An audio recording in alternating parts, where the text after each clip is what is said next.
예, 안녕하십니까. 서강대학교에 있었던 이덕환입니다. 요새는 제 소개하는 게 좀 어색합니다. 작년에 서강대학에서 34년 근무하고 퇴직을 했는데, 백수가 과로사한다는 얘기가 있습니다. 그걸 아주 절실히 느끼고 있습니다. 이 기술혁신 시대의 미디어의 역할과 미래 이런 주제를 받고 처음에는 그냥 그런가 보다 그러고 그 별로 쳐다보지 않았었어요. 그러다가 이제 자료를 달라고 그래서 이제 제목을 보니까 끔찍하더라고요. 그래서 야, 이건 무슨 얘기를 해야 되나 한참을 고민을 하다가 역시 또 별 알맹이 없는 얘기로 끝을 내게 될 것 같습니다. 어, 지금 우리가 살고 있는 모습의 단면입니다. 어디를 가거나 특히 우리나라가 그렇죠. 굉장히 깨끗하게 정돈이 되어 있고 가꾸어져 있는 정원이라고 그래야 되겠죠. 그런 아주 생활 환경이 과거하고는 비교할 수 없을 정도로 좋아졌습니다. 그리고 뭐 공항에 가면은 지금은 뭐 코로나 때문에 좀 어렵기는 하지만은 전 세계 어디든지 거의 뭐 24시간 안에 갈 수 있는 이런 환경이 되어 있고, 그다음에 뭐 휘황찬란하죠.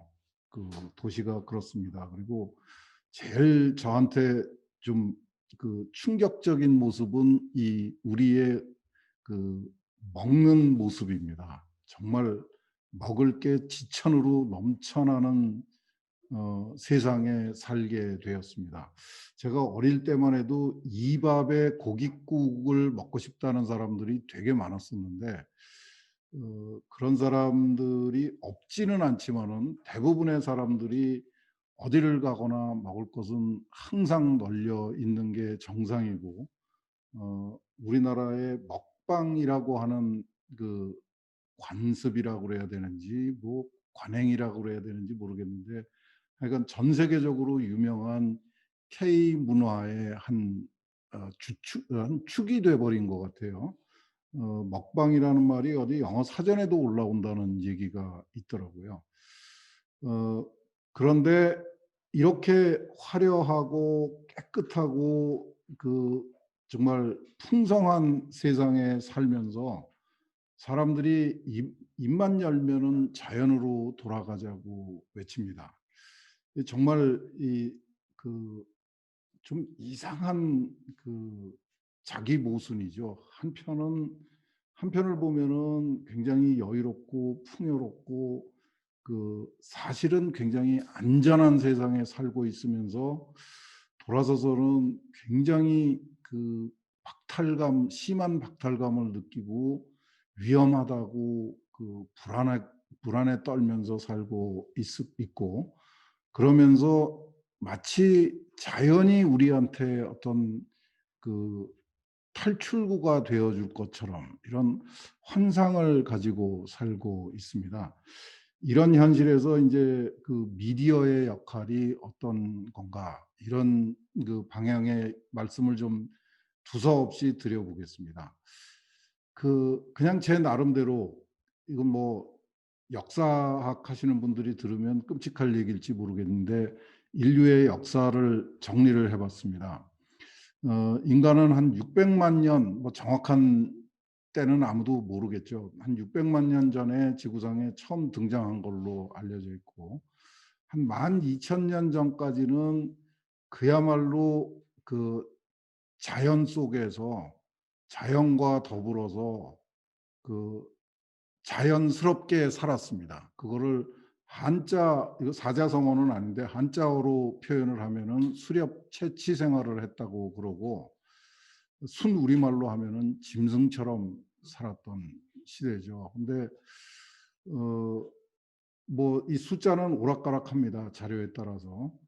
제가 쓰는 숫자는 사람이라는 짐승이죠. 짐승이 한 7천만 명 정도가 살았고 평균 수명은 한 17살 정도였던 걸로 추정이 됩니다. 이게 17살 넘는 사람이 없었다는 뜻이 아니라 사실은 다른 야생에 있는 짐승들하고 마찬가지로 어린 아이들이 태어난 직후에 어린 아이들이 굉장히 많이 죽었죠. 그 살아남지 못해서 평균으로 계산하면은 한 17살 정도였다. 이런 어 그 자료들이 있습니다. 그리고 이 시절에 그 사실 인간이라는 동물을 정말 객관적으로 바라보면은 정말 심하게 약하죠. 피부도 형편없고 빨리 달리지도 못하고 뭐 두 발로 서서 걷는 게 굉장한 것처럼 얘기를 하지만은 뒤뚱뒤뚱하고 뭐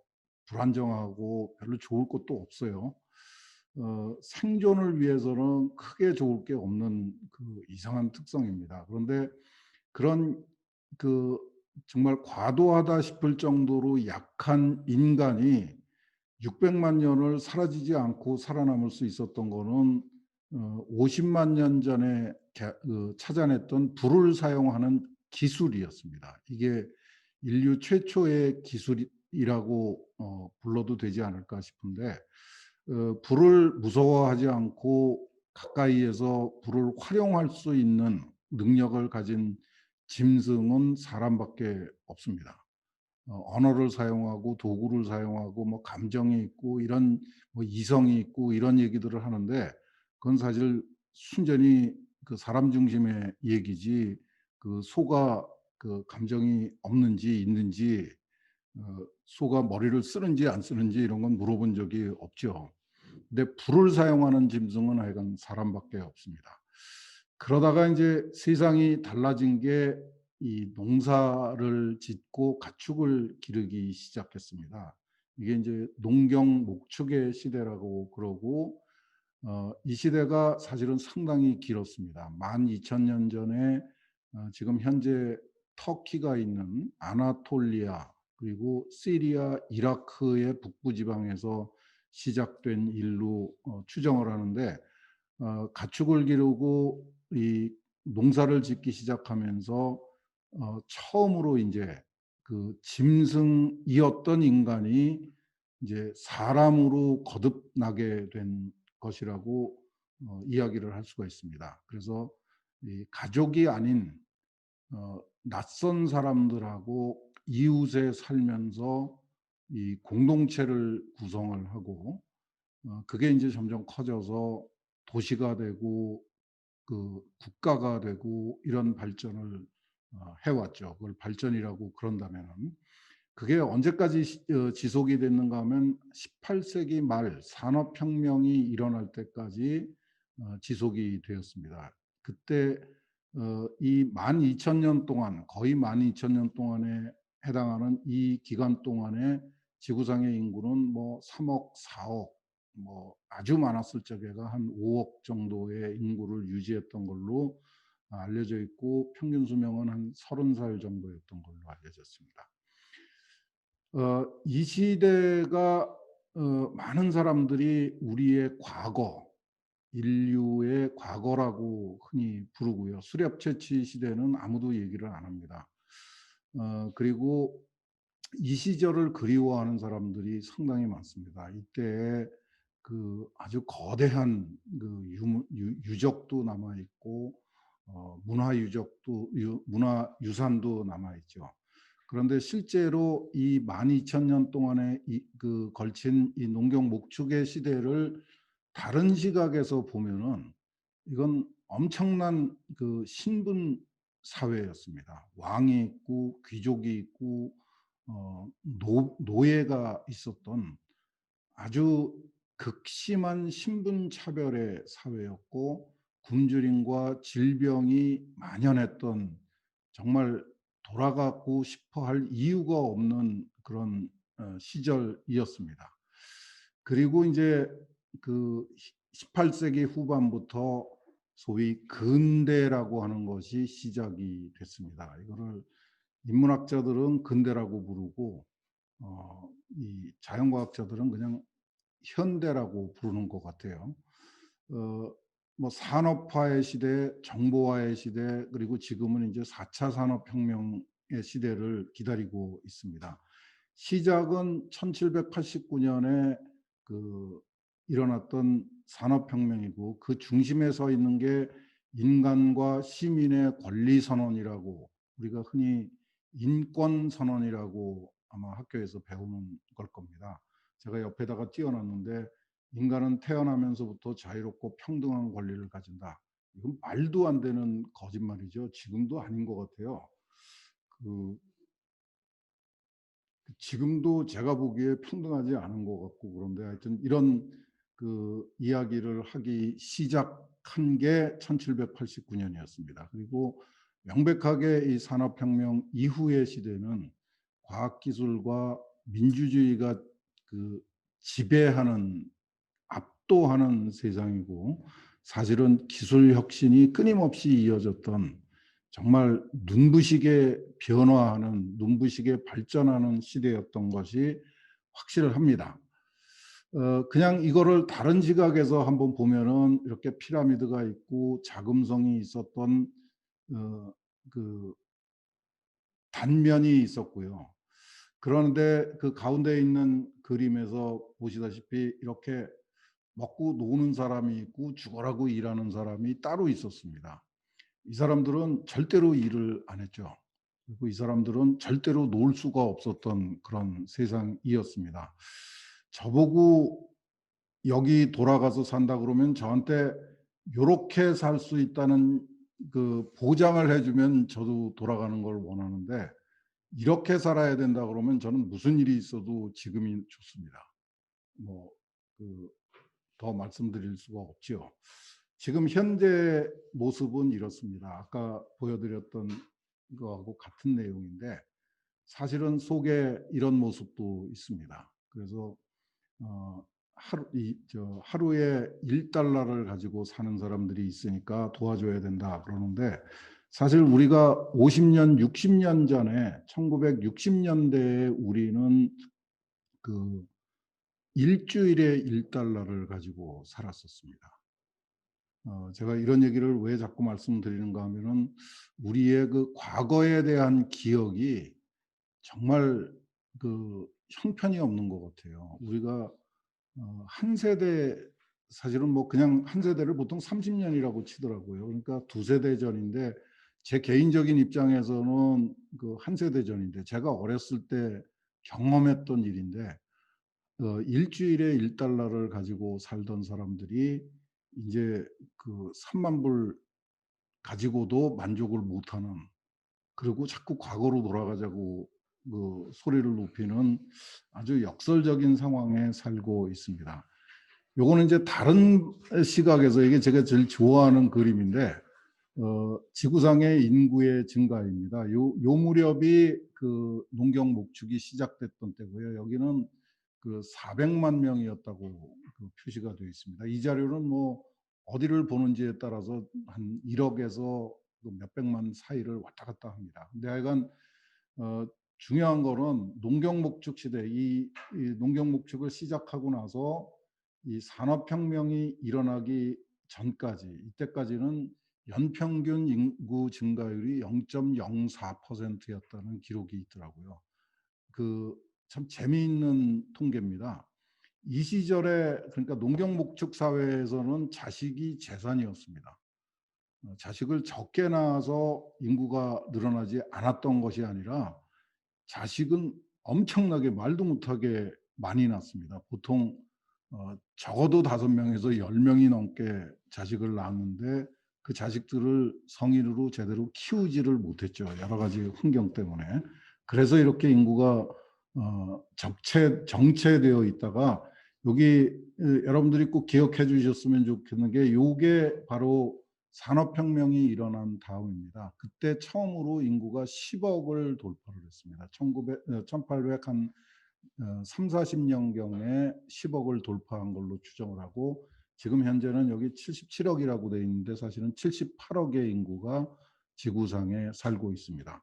이거 여기서 비교하면은 상상도 할 수 없는 상황이 되어 있었던 거죠. 여기에 19세기에 경제학이라는 분야가 처음으로 자리를 잡기 시작합니다. 그리고 멜서스라는 경제학자가 이거 큰일 났다. 인구는 기하급수적으로 늘어나는데 수직 상승을 하는데 어 식량 생산량은 정체 상태가 되어 있어서 이제 조금 있으면 다 굶어 죽어서 우리가 멸종하게 될 거다. 이런 그 끔찍한 그 예언을 했고 요새는 경제학자들이 다 괜찮고 사회학자들이 다 괜찮고 그 자연과학하고 공학자들은 나쁜 사람인 걸로 알려져 있는 것 같아요. 그래서 제가 그게 사실이 아니라는 거를 말씀드리기 위해서 멜서스의 책을 조금 소개해 드리겠습니다. 멜서스의 주장의 그 인구론이라는 책의 핵심은 아까 말씀드렸듯이 인구는 기하급수적으로 늘어나는데 식량 생산은 늘어나지 않아서 큰일이다. 이게 핵심입니다. 그러니까 경제학자니까 해결책을 내놔야 되겠죠. 그, 그 멜서스가 내놓은 해결책은 머리가 좋고 건강한 사람은 살려두고 머리도 나쁘고 건강하지 않은 사람은 빨리 세상에서 없애버리자. 제 해석으로는 그런 겁니다. 그런 얘기를 엄청난 분량으로 써놨더라고요. 그러고 그게 경제학의 그 시초라고 얘기를 해요. 그 책을 안 읽는 것 같아요. 그 읽어보면은 다시는 보여주고 싶지 않은 책인데 그거를 자랑을 하는 사람들이 있습니다. 이건 또 다른 모습인데요. 인구가 10억이 되는 데는 한 만 년이 넘게 걸렸습니다. 그 다음에는 지금은 한 10년마다 10억씩 늘어나는 상황이 지금 계속되고 있습니다. 그래서 이제 70억이 넘어서 80억이 되면은 이제 어쩔 수 없이 진짜 어쩔 수 없이 인구 증가가 느려지게 될 거다. 우리 사회도 지금 경험하고 있는 거죠. 그래서 영국의 물리학자 스티븐 호킹은 그, 그 머리 나쁜 사람, 약한 사람을 없애버리자 이런 얘기를 한 게 아니라 다른 행성을 찾아가자.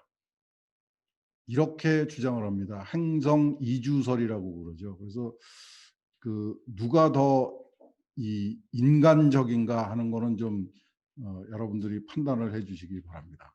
요거는 그 우리나라의 인구 평균 수명 증가를 나타낸 겁니다. 1970년대부터 이렇게 그려놨는데 사실은 1940년대부터 지금까지 우리나라는 뭐 전쟁도 겪고 뭐 그 굉장히 배고픈 시절도 있고 그랬는데 이 평균 수명의 증가를 통계로 그 정리를 해보면은 대한민국이 천국입니다. 우리나라에서는 지난 한 80년 동안을 우리나라에서 한반도에서 2년을 살면은 평균 수명을 1년을 덤으로 줬습니다. 여기가 바로 천국입니다. 지지구 볶아도 천국입니다. 요즘 이제 그 증가 속도가 조금 느려지고 있는데 계속해서 평균 2년마다 1년씩 평균 수명이 늘어나서 지금은 요게 아마 올해 숫자가 여성이 85살을 넘어갔고 남성이 80세를 넘어간 걸로 기억을 합니다. 80세를 조금 넘어간 걸로 기억을 해서 평균하면은 82살. 요거는 지금 예측을 그려놓은 건데요. 2020년에 지금 그 2019년이죠. 2019년 자료가 얼마 전에 나온 게 80세를 넘어간 걸로 제가 기억을 합니다. 그동안에 이런 발전을 가능하게 해줬던 것은 무슨 대단한 철학이 나와서 그런 것도 아니고 종교가 엄청난 역할을 해줬던 것도 아니고 뭐 문화 예술이 엄청나게 발전해서 그런 것도 아니고 온전하게 기술 혁신의 결과입니다. 이 기술 혁신을 아까 말씀드렸듯이 인간이 처음 사용하기 시작한 기술은 불을 사용하는 기술이었고요. 불에 타죽지 않고 불을 거꾸로 이용하는 기술이 있었고 그다음에 12,000년 전에 농사를 짓고 목축을 하는 기술의 핵심이 뭐냐 이 부분에 대해서 굉장히 오해가 많은 것 같습니다. 이 논과 밭을 만들고 이 고랑을 만들고 거기다가 물을 대고 씨를 뿌리고 수확을 하고 뭐 이런 기술들이 핵심이라고 알고 계시는 분들이 굉장히 많더라고요. 근데 사실 농사를 짓고 가축을 기르는 기술의 핵심은 농작물과 가축의 유전자를 비트는 겁니다. 유전자를 조작하는 거죠. 그래서 농작물이나 가축이 필요로 하는 그 형질이 아니라 그 농사를 짓고 가축을 기르는 사람들이 원하는 그런 형질을 갖도록 유전자를 바꾸는 거죠. 처음에는 돌연변이를 이용했을 거고, 자연에서 그냥 저절로 일어나는 돌연변이체를 선택을 해서 그 농사를 짓고 가축을 길렀을 거고, 그다음에는 서로 교배를 해서, 소위 잡종 교배죠. 잡종 교배를 해서 우리가 원하는 그 농작물과 가축을 품종 개량이라는 말도 사용을 합니다. 이런 말들이 얼마나 윤리적인가 하는 그 생각을 좀 하시면은, 품종 개량 같은 표현은 굉장히 조심스럽게 해야지 되는데, 그러니까 인간에 대해서 품종 개량한다 그러면 누구나 다 그건 말도 안 되는 얘기라고 그래요. 근데 소하고 돼지의 품종을 개량한다 그러면 그건 당연한 거지, 이렇게 그 받아들이거든요. 그러니까 우리의 인식이 굉장히 많이 왜곡되어 있습니다. 우리 이 인간 중심으로. 요 그 이 농사를 짓고 가축을 기르는 그 기술의 핵심은 육종이라고 부릅니다. 그 브리딩이라고 부르는 건데, 한마디로 얘기하면은 그 자연 선택에 의한 진화를 거부하고, 사람이 사람 중심의 시각에서 인공 선택을 해서 진화를 가속화시키는 기술이 육종이죠. 근데 이 육종에 대해서는 우리가 굉장히 그 친근감을 가지고 있습니다. 그 사과의 품종을 개량하는 거는 당연한 일로 받아들이고, 이 GMO는 위험하다고 막 겁을 내면서 속이 파란 그 감자나 고구마를 그 보면은 신기하다 그러면서 먹고 싶다고 그래요. 아무도 그 속이 파란 감자나 고구마의 안전성을 검토해 봤느냐, 이런 얘기하는 사람은 좀 바보스러운 사람들입니다. 신기하고 맛있을 거라고 예상을 하는 게 일반적이죠. 그다음에 이제 사실 인류가 개발한 기술은 도구를 만드는 기술부터 시작해서 그 수많은 기술들을 개발을 했습니다. 그 청동기를 만들고 철기를 만들고 집 짓고 뭐 이 총 만들고 칼 만들고 뭐 이런 그 그 노력을 했는데, 이게 다 필요했기 때문에 만들었고, 그다음에 인간만이 발휘하는 창의적인 창조적인 그 능력이 있었기 때문에 가능했던 일인데요. 그거보다 사실은 이런 기술 발전의 바닥에 깔려 있는 거는 인간의 또 다른 아주 묘한 특성입니다. 우리는 절대로 세상에서 제일 무서운 게 사람이거든요. 밤거리를 걸어갈 적에 뒤에서 멧돼지가 쫓아오는 거는 별로 안 무서운데, 뒤에서 사람이 쫓아오면은 그게 정말 정말 무서운 겁니다. 그래서 이제 가로등도 밝게 해 놓고 그랬는데도 무섭죠. 그런데 그렇게 서로를 안 믿고 그 갈등을 겪는 것 같은데, 사실은 사람들끼리 굉장히 믿고 협동을 합니다. 사실은 그 아프리카에서 그 출토된 돌칼을 만드는 거 보면은, 그게 케냐인지 어딘지 이제 가물가물해졌는데, 그 동아시아 지구대 옆에 있는 데에서 출토된 그 이 돌칼을, 돌도끼죠. 돌도끼를 만들던 그 유적을 보면은, 그 돌도끼를 만들던 그 돌의 그 돌 재료죠. 석재가 나오는 곳하고 그 석재를 다듬었던 곳이 한 4-5 킬로 정도 떨어져 있는 유적이 있습니다.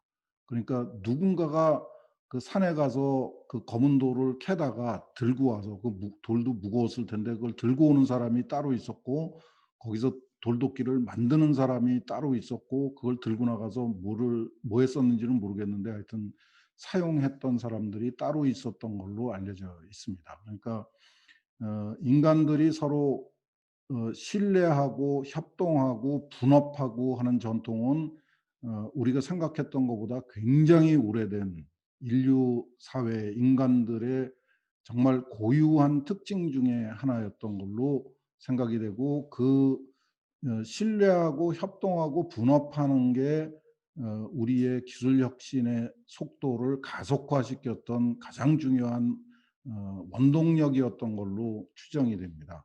그리고 이제 산업혁명 이후, 특히 19세기 이후에는 우리가 요즘 부르는 말로 과학이라는 게 등장을 했고, 과학적 지식, 그리고 과학을 이용한 과학적 기술, 그리고 과학 지식을 증진시키는데 정말 중요했던 그 과학적 사고방식, 이걸 저는 요새 과학 정신이라고, 사이언티픽 스피릿이라고 부르고 있는데, 이런 것들이 이제 엄청난 영향을 미쳤던 걸로 알려져 있습니다. 이렇게 기술 혁신이 쭉 정말 다양한 방향으로 진행이 되고 나니까 요즘은 어떤 부작용이 생기는가, 특히 우리나라가 이 딜레마에 빠져 있는 것 같은데, 기술은 그냥 원하기만 하면 만들어지는 거라고 착각하는 사람들이 굉장히 많은 것 같아요. 지금 우리 사회가 그런 딜레마에 빠져 있습니다. 그냥 그 남이 장에 가면 우리도 따라가기만 하면 되는 거로, 이렇게 환상을 갖게 되는 그런 부작용도 있는 것 같습니다.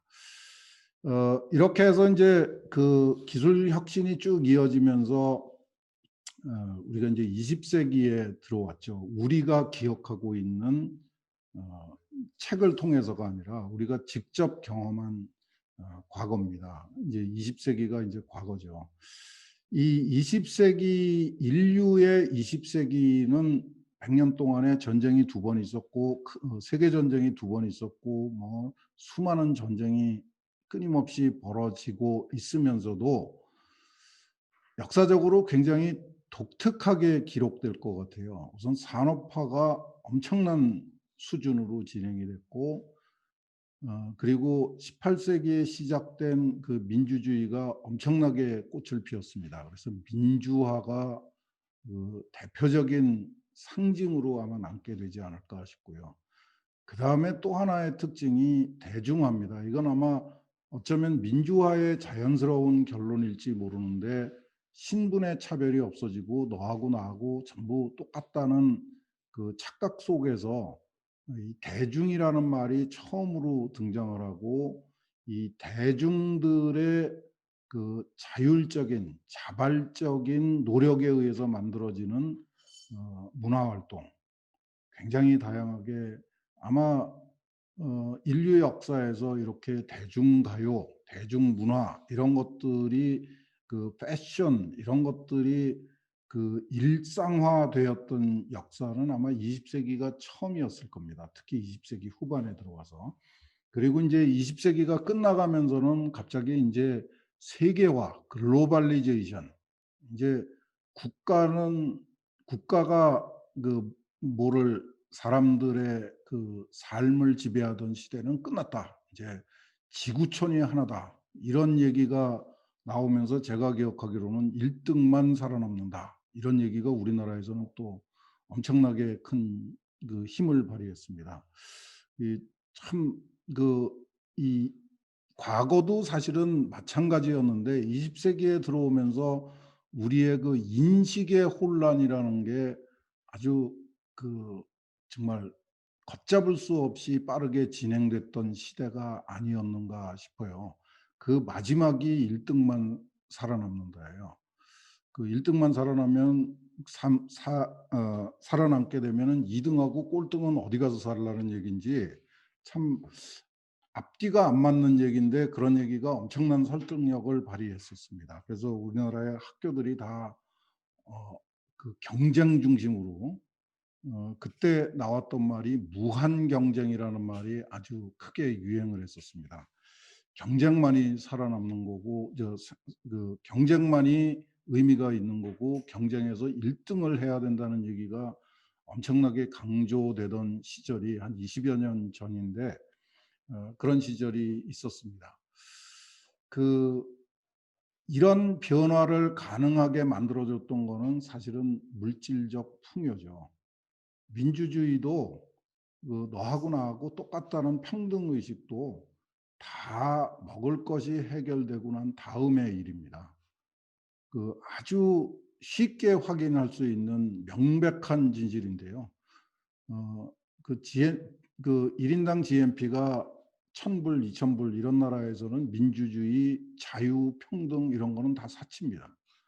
사실은 민주주의를 외치고 자유, 평등을 외치는 사회는 전부 적어도 10,000불 이상의, 사실은 20,000불, 30,000불짜리 사회들이고, 그렇게 물질적, 이게 당연히 인제 물질적 풍요가 보장되면은 민주주의가 꽃피고 자유평등이 일상화되느냐? 그거는 아닌 걸로 우리가 둘러보면은 금방 확인이 되죠. 근데 거꾸로는 없습니다. 그러니까 못 사는 나라가 민주주의를 꽃피우는 경우는 제가 여태까지 본 적이 한 번도 없고요. 잘 사는데 민주주의를 못하는 나라도 많습니다. 근데 하여간 물질적 풍요가 전제되지 않으면은 불가능했던 얘기가 민주화, 대중화, 세계화 이런 물결이 아니었나 싶습니다. 어 이런 얘기들이 쭉 진행이 되고, 제가 이때 했던 말이 "그러면 꼴등은 어디 가서 사느냐." 그래서 제가 어디다가 "꼴등도 살아야 된다." 그렇게 썼더니 아무도 안 읽으시더라고요. 그래서 다시는 그런 얘기 안 하기로 했습니다. 근데 이 20 세기에 그 정말 독특하게 등장을 한 게 매스 미디어라고 그럽니다. 흔히 신문, 잡지, 라디오, TV 뭐 이런 것들이죠. 이게 인제 20 세기 초반부터 등장을 하기 시작해서, 사실은 어떻게 보면은 물질적 풍요보다도 이 매스 미디어가 이 대중화, 민주화, 세계화를 이끌었던 거 아닌가라고 생각할 수 있을 정도로 이 현대 사회에 어마어마하게 영향을 줬습니다. 근데 이건 사실은 새로운 일이 아니고요. 그 언젠가요? 그게 내가 갑자기 생각이 안 나는데, 구텐베르크가 금속 활자를 발명을 한 걸로 알려져 있죠.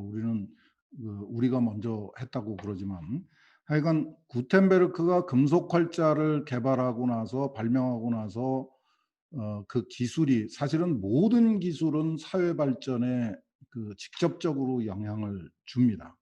정도의 차이가 있어서 그렇지. 그런데 사실은 이 구텐베르크가 금속 활자를 개발하면서 성경이 그 일상화되는 변화가 나타납니다. 그전까지는, 구텐베르크의 금속 활자가 나오기 전까지는 성경은 귀족들만, 사실은 성직자들만 가지고 있는 사치품이었고, 그 속에 무슨 말이 써 있는지를 아는 사람들도 귀족들밖에 없었습니다.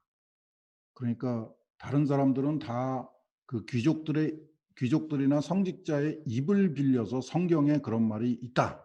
그러면 "그런가 보다." 그렇게 믿을 수밖에 없었는데, 구텐베르크가 왕창 찍어서 나눠주는 성경에 보니까 내가 말로 들었던 게 다 사실이 아니, 이럴 거면은 서강대에 계신 분들이 막 뭐라 그럴 것 같아요.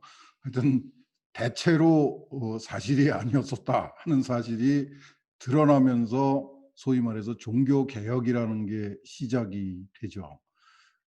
인류 역사에는 그런 경험이 있습니다. 그러니까 이 미디어의 중요성은 우리가 이미 한번 경험을 했던 거고, 이제 20 세기에 들어와서 일반화된 매스 미디어가 많은 사람들한테, 사실은 70억이 넘는 사람들한테 그 전혀 새로운 꿈을 갖도록 해준 거죠. 그 꿈이 항상 긍정적으로 작동을 하고 좋은 결과로, 바람직한 결과로 이어졌는지에 대해서는 아마 보는 시각에 따라서 평가가 다를 수 있을 것 같아요. 그런데 하여간 인류 사회를 정말 뒤집어 엎었다 해도 틀리지 않을 정도로 변화를 일으켰습니다.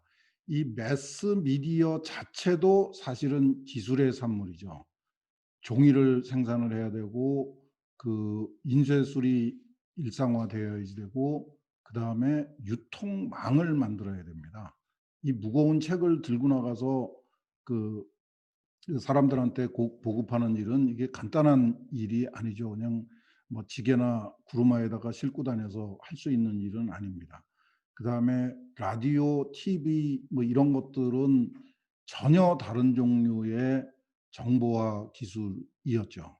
그 전기의 그 도움이 없었으면은 불가능했던 그런 기술들이 뒷받침됐고 그 이전에 아까 제가 말씀드렸던 정말 먹을 것이 넘쳐나고 그 입을 것이 넘쳐나는 그런 기술의 뒷받침이 있었기 때문에 가능한 거였습니다. 이제 한 20 년밖에 안 됐지만은 21 세기에는 세상이 또 달라지는 것 같아요. 이 정보화 기술이라는 말 자체가 의미가 달라졌습니다.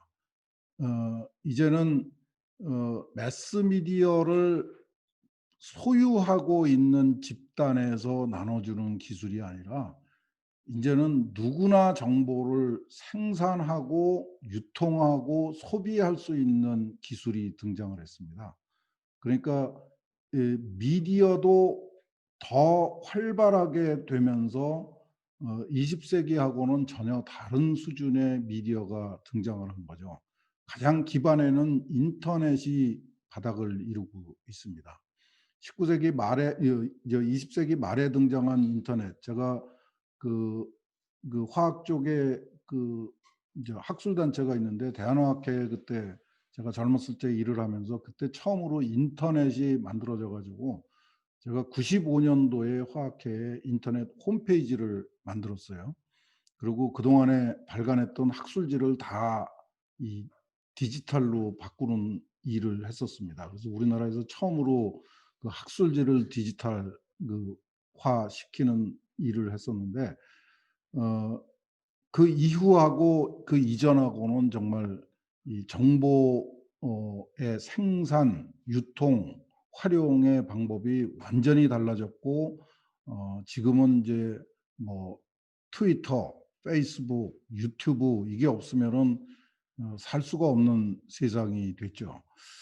저도 요새 그 옛날에는 백과사전을 찾다가 요새는 유튜브 찾느라고 그 유튜브를 찾다가 보면은 꼭 더 보고 싶어지는 게 자꾸 나오더라고요. 그리고 그걸 한 1 시간쯤 보고 나면 '에이 괜히 봤다.' 이렇게 후회를 하게 되는 이상한 일들이 벌어지고 있습니다. 그러면서 21 세기의 미디어의 특징 중에 하나가 이게 맞춤형이 아닐까 싶어요. 그러니까 생산자가 원하는 이 맞춤형이라는 거는 굉장히 다의적입니다. 생산자가 원하는 정보를 쉽게 가공할 수 있고 생산할 수가 있고 유통하는 사람도 맞춤형을 원합니다. 자기 마음에 드는 것만 유통시키고 싶어 하고 소비하는 사람도 맞춤형을 원합니다. 자기 뜻에 맞는 것만 보고 싶어 하죠. 그러니까 이 맞춤이 몇 단계가 맞춤인지 잘 모르겠어요. 그래서 요즘 이제 제 휴대폰에 들어오는 정보는 사실은 극도로 왜곡된 생산 유통업자들이 다 가공하고 싶은 대로 가공하고 그다음에 요새는 여러분들 아시는지 모르겠는데 유튜브를 딱 키면은 거기에 올라오는 거는 다 여러분들한테 맞춤형으로 가공되어 있는 겁니다.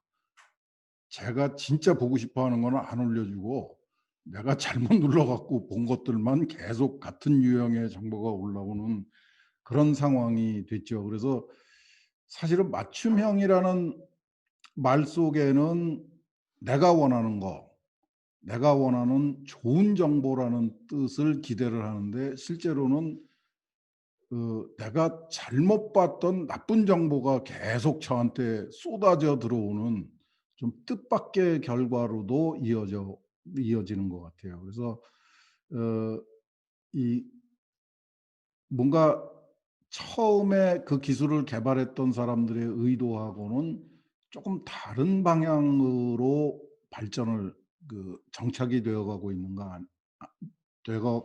거 아닌가 싶은 생각이 드는데 하여튼 20 세기하고는 다르게 이제 21 세기의 특징이 사실은 개성과 다양성인 것 같습니다. 제가 아까 빼먹었는데 20 세기는 대중화라는 그 물결 속에서 개인의 존재는 찾아보기가 힘들었죠. 가능하면 남들하고 똑같은 옷을 입어야 되고 남들하고 똑같은 화장을 해야 되고 남들하고 똑같은 말을 해야 되고, 이게 20 세기였다면은 21 세기는 인제는 남들이 뭐라 그러든지 상관없이 그냥 내 개성을 마음껏 뽐낼 수 있는 그런 세상이 된 것 같습니다. 어 굉장히 극단적인 양면성을 보이는 그런 특징인 것 같아요. 이 맞춤형도 그렇고 개성 다양성이라는 말도 사실은 이 바람직한 측면이 이 자꾸 이렇게 강조되고 있다기보다는 좀 뭔가 그 원치 않은, 아무도 원치 않은 상황들이 계속 증폭되는 그런 방향으로 이 좀 변화가 일어나는 것 같아서 아쉽기도 합니다. 그중에서도 이 미디어에서 나타나는 굉장히 우려되는 특징을 저는 두 가지로 꼽고 있는데요. 하나는 팩트 중심입니다. 팩트는 좋은 말이죠. 사실이라고도 볼 수 있고 진실이라고도 해석을 할 수가 있고, 그래서 페이크 뉴스, 가짜 뉴스는 다 나쁜 거라고 그러는데, 이 팩트가 뿌리가 없는 팩트예요. 그냥 어 도 외톨이로 그냥 공중에 날아다니는, 떠돌이로 돌아다니는 정말 근거 없는 팩트들이 난무합니다. 참 걱정스러운 거죠.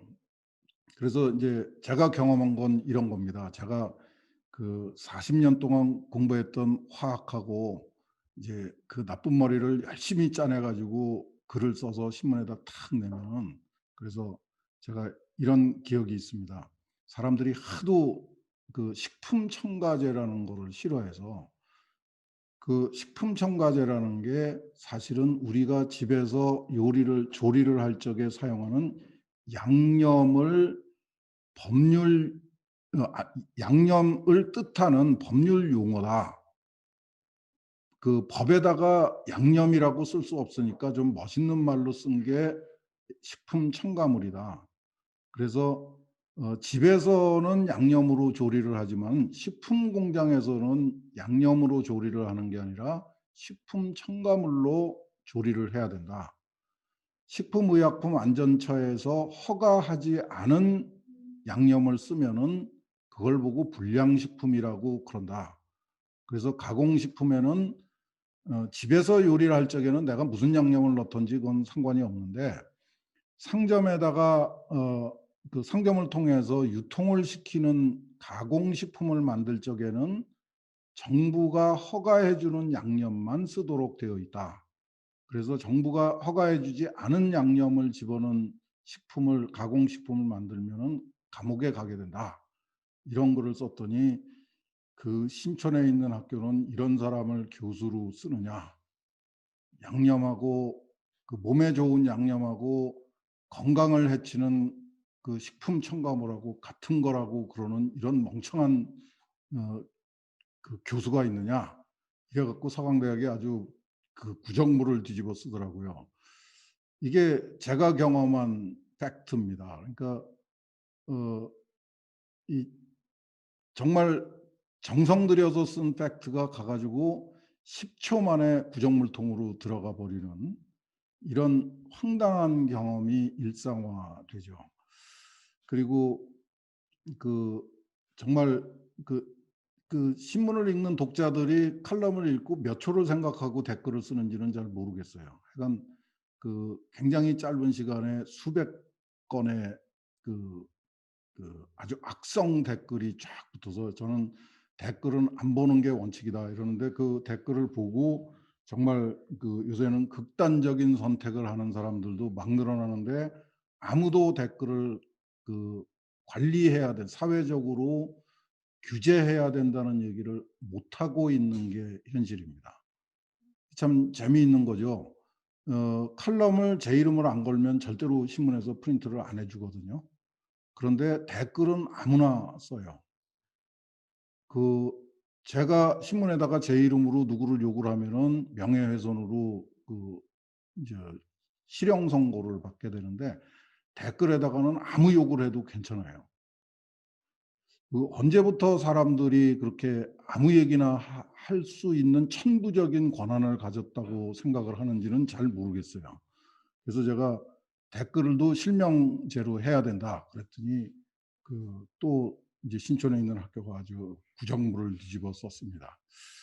뭐 그거야 뭐 욕먹고 싶어서 그 신문에다가 목소리를 내는 거니까 괜찮다고 볼 수가 있는데, 정말 심각한 거는 사람들이 그 팩트가 아닌 걸 팩트라고 믿게 되고, 그다음에 서로 연결되지 않은 팩트들을 잔뜩 기억을 해 가지고 그걸 가지고 자기의 의사결정을 한다는 거죠. 이게 오히려 어떤 상황에서는 정말 백지 상태에서 의사결정을 하는 게 더 낫지 않을까 싶을 정도로 혼란스러운 결정을 합니다. 그리고 그런 정말 외톨이가 된 연결성이 전혀 없는 그런 팩트가 강조되면서 나타나는 현상 중에 하나가 확증 편향이라는 겁니다. 자기가 믿고 싶은 것만 골라서 믿는 거죠. 그건 뭐 종교도 그렇고 모든 게 다 그렇습니다. 이 확증 편향은 사실은 노력하지 않은 사람들의 공통된 특징입니다. 그러니까 뭐 옛날에도 다 그랬던 거는 사실인데, 인제 정보가 넘쳐나고 이 단편적인 팩트들이 난무를 하게 되면서 이 확증 편향에 의한 폐해가 정말 극대화되고 있는 거 아닌가, 이런 생각을 할 정도로 불편한 상황이 계속되고 있습니다. 그리고 이거를 이제는 정리하는 길이 없는 거 아닌가, 이런 생각이 들 정도로 위험해졌습니다. 그래서 그 이 21 세기에 이 지금 이제 이런 변화에 이르게 된 과정은 수없이 많은 기술 혁신이었습니다. 아주 지금까지는 대체로 인류 역사에서 기술 혁신은 긍정적인 결과로 이어졌던 것이 대부분인데, 인제 20 세기에 들어와서 20 세기 중반에 나온 원자탄을 비롯해서 대량 살상 무기, 그다음에 그 제가 요새 무슨 책을 하나 번역하고 있는데, 화학자들이 만들어낸 농약이 그렇게 또 나쁜 거더라고요. 저는 처음 아는 사실입니다. 그래서 그 책을 번역하다가 보니까, 그러면 이제 농약을 포기하고 이 감자 입마름병에다가 감자는 다 내줘 버리고 모기한테 말라리아 계속 얻어 걸리면서 사는 게 바람직한 건가, 이런 생각이 들더라고요. 근데 하여간 20 세기 중반에 들어서면서 기술의 부작용이라는 게 굉장히 심각하게 부각이 되기 시작합니다. 그러고 인제 21 세기에 들어와서 이제 정보화 기술, 소위 인제 4차 산업혁명 시대가 되면은 정보화 기술이 극대화돼 가지고 인제 초연결, 초지능 이런 화려한 수사로 치장이 된 새로운 시대가 열린다고 그러는데, 아주 혼란스럽죠. 그렇게 새로운 시대가 열린다고 그러면서 "그런데 니네는 못 살 거야. 할 일이 없을 거야. 다 로보트가 하고 니네는 그냥 굶는 거밖에 할 일이 없을 거야." 이런 얘기가 한꺼번에 같이 밥상 위에 막 올라와요. 그래서 이게 먹어도 되는 건지 먹으면 안 되는 건지 판단을 할 수 없는 상황이 지금 계속 이어지고 있는 이런 상황인데, 여기에 인제 이 새로운 유형의 미디어, 이 맞춤형과 개성을 강조하고 다양성을 강조하는 새로운 미디어, 말 그대로 뉴 미디어라고 그렇게 부르더라고요.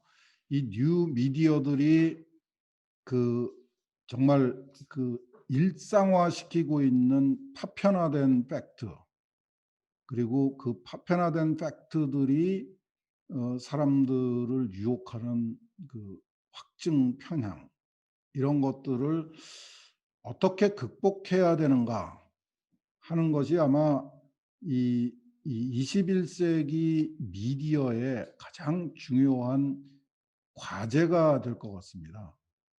역할 역할에 대해서는 제가 별 말씀을 안 드렸는데, 그 20 세기의 이 매스 미디어의 역할은 돌이켜 보면은 굉장히 간단했던 것 같습니다.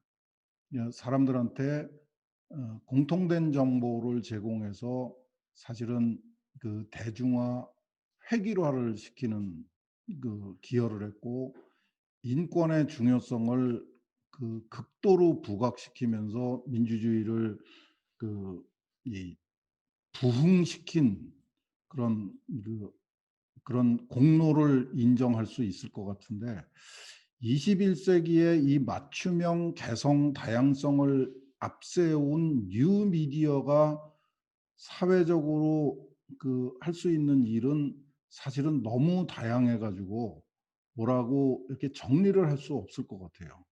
아마도 사람들마다 각자 미디어에 기대하는 게 다 다를 거라고 생각을 합니다.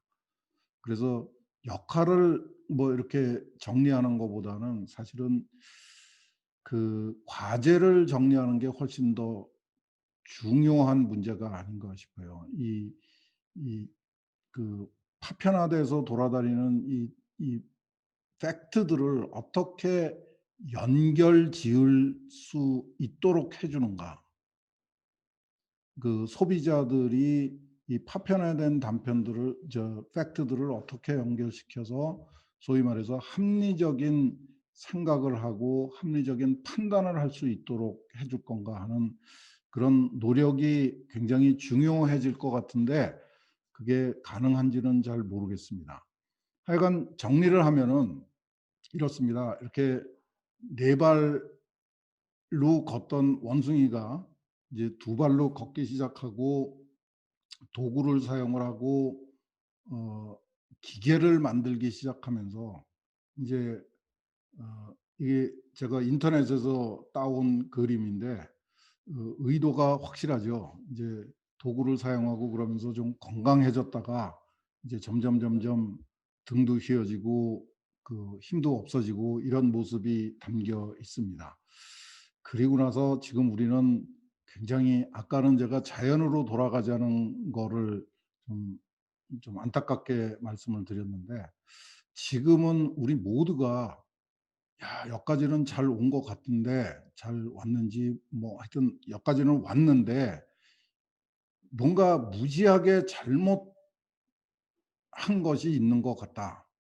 그러면서 굉장히 뭔가 이렇게 회의적이고 좀 부정적이고 굉장히 그 후회하는 입장에 빠져 있는 거 아닌가. 이게 이제 이 끝은 종말론이죠. 이제 이렇게 해서 '세상은 끝나는 거다.' 그런데 사실 인류 역사는 사실 또 다른 면에서 보면은 종말론의 연속이었습니다. 하여튼 내 말 안 들으면 세상 끝나는 거였고, 이런 엉터리 얘기에 쭉 속아서 지금까지 왔었는데, 이제는 모든 사람이 종말론을 걱정해야 되는 이런 상황이 된 것 같아요.